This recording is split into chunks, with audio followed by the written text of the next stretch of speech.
মমতা ব্যানার্জিকে হারিয়ে দেখাবো। এই লোকসভায় মমতা ব্যানার্জি হারবে। এক অভিযোগের ভিত্তিতে 4 রাত জেলে কাটিয়ে আসলেন বিজেপি নেত্রী পিয়ালি দাস। দমদম সংশোধনাগার থেকে বেরিয়েই মুখ্যমন্ত্রী মমতার বিরুদ্ধে ক্ষোভে ফেটে পড়েন সন্দেশখালীর প্রতিবাদী বিজেপি নেত্রী মাম্পি।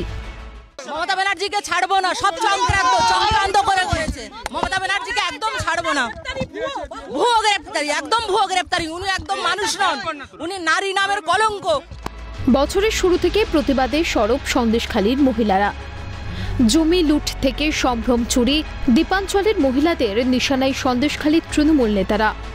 সন্দেশখালীর মহিলাদের প্রতিবাদী কণ্ঠে ভাষা জুগিয়েছিলেন মাম্পি। সেই থেকেই সরকারের চক্ষু সলতেনে। চলতি বছরের শুরু থেকে চলা সন্দেশখালী আন্দোলনের কার্যত মোড় ঘুরিয়ে দিয়েছিল একটি ভাইরাল ভিডিও। 8ই মে তৃণমূলের তরফে শেয়ার করা সেই ভিডিওতে পাশাপাশি দেখতে পাওয়া যায় রেখা পাত্রের সঙ্গে মাম্পিকেও।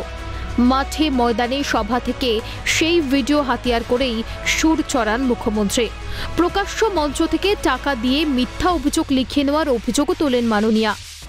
কিছুদিন সন্দেশখালী নিয়ে নাটক করে বেড়ালো, চক্রান্ত বেরিয়ে গেল, জঘন্য অপরাধ। যে সে জানে না তাকে দিয়ে কি লিখিয়ে নেওয়া হচ্ছে, যেটা আগেকার দিনে হতো। আজকেও এই একবিংশ শতাব্দী, এই শতাব্দীতে এসেও আমাদের বলতে হবে যে আমাকে লিখিয়ে নিচ্ছে, আমার উপর ধর্ষণ করা হয়েছে। বেচারা জানতোই না। আন্দোলনে কোনো রাজনীতি ছিল না, নারী জাতির কলঙ্ক মমতা বন্দ্যোপাধ্যায়। শনিবার জেল থেকে বেরিয়েই মমতার মন্তব্যকেই খণ্ডন করেন মাম্পি। একদম কোনো আন্দোলনে কোনো রাজনীতি ছিল না, আন্দোলনে কোনো রাজনীতি ছিল না। মমতা ব্যানার্জির এটা ভুয়ো। শুক্রবারই পিয়ালির গ্রেপ্তারিকে বেআইনি দাবি করে কলকাতা হাইকোর্ট। জামিনযোগ্য ধারায় অভিযোগের ভিত্তিতে পিয়ালির গ্রেপ্তারি নিয়ে বিস্ময় প্রকাশ করেন বিচারপতি জয় সেনগুপ্ত। আইনি জটিলতা কাটিয়ে অবশেষে শনিবার ব্যক্তিগত বন্ডে পিয়ালির মুক্তির নির্দেশ দেয় আদালত। সত্যমেব জয়তে। জেল থেকে বেরিয়ে প্রথম প্রতিক্রিয়া পিয়ালির। সত্যমে জয়তে, সত্যমে জয়তে, ভারত মাতা কি জয়। বরাবরের প্রতিবাদী পিয়ালি যেন জেল থেকে বেরিয়ে আরও তেজি, গলায় স্বরও আরও দৃপ্ত।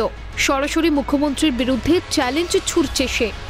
এখন প্রশ্ন, পিয়ালির জেল যাত্রায় আদতে লাভবান হলো শাসক দল? শাসকের বাধা পেয়ে আরও ক্ষুরোধার হয়ে উঠবেন না তো বিজেপির নিচু তলার এই নেত্রী? সবটাই বলবে সময়। Bureau report, Calcutta news.